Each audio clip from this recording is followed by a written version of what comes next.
Hello, welcome back for another brain health tip. We are doing 30 brain health tips in 30 days. I am Dr. Tatiana. I'm a board certified chiropractic neurologist, and today we're on day 12.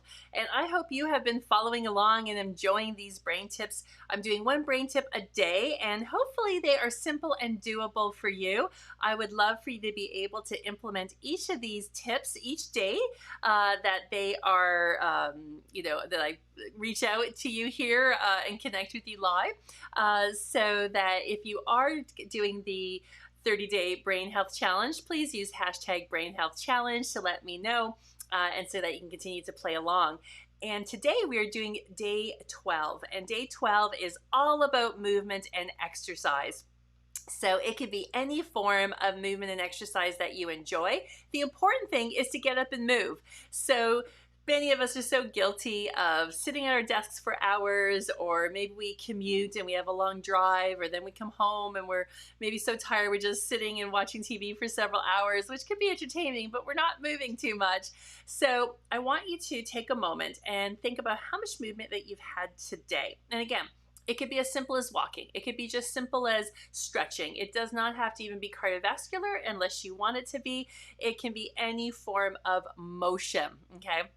So think about what you've done so far today, and see if you've already incorporated a good amount of movement into your day. We're looking for at least 30 to 40 minutes of movement. And again, it could just be walking. So if you were just busy and you're running errands and you're going grocery shopping, or you're around the house, and or you did the yard work, I mean, obviously you've been moving a lot. But if you're just getting up and, woke up and brushed your teeth and got dressed and then sat at your computer and got up and maybe got one glass of water and came back down, that's not really a ton of movement, okay? So we want it to be at least 30 to 40 minutes of continuous movement. So if you haven't done that yet, I would like for you to think about how you can work that into your day. If that is too much to start off with, then no worries. Go ahead and break it up. Start with a 10-15 minute section, and then add it 20 and 25 and 30 and build up into it. And again, it doesn't have to be cardiovascular. It's just the time allotted.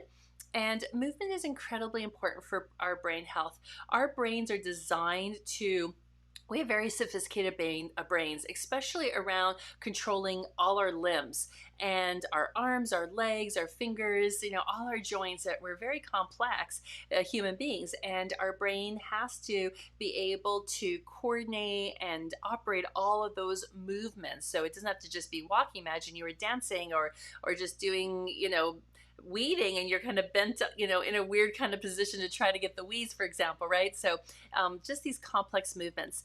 And the brain really thrives on this. It really enjoys it. And in fact, it needs it. And when it doesn't get it, it does start to deteriorate and start to lose the connections that control all those sophisticated pathways that control all that sophisticated movement.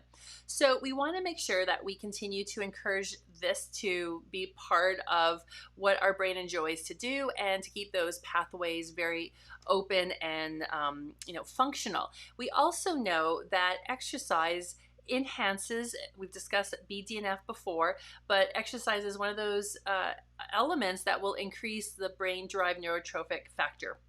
And this is an important protein that gets we can encourage its production so that it produces more. The brain will produce more. And this is so important in maintaining the health and vitality of our brain cells and pathways. So not only is movement feeding the brain, but then it produces a protein that continues to support the brain's health and vitality moving forward. So your take-home message for today is to think about the amount of movement that you're doing in your day or in your life, and to work your way up to 30 to 40 minutes of consistent movement, ideally every day. All right, I will check in with you tomorrow and see how you're doing.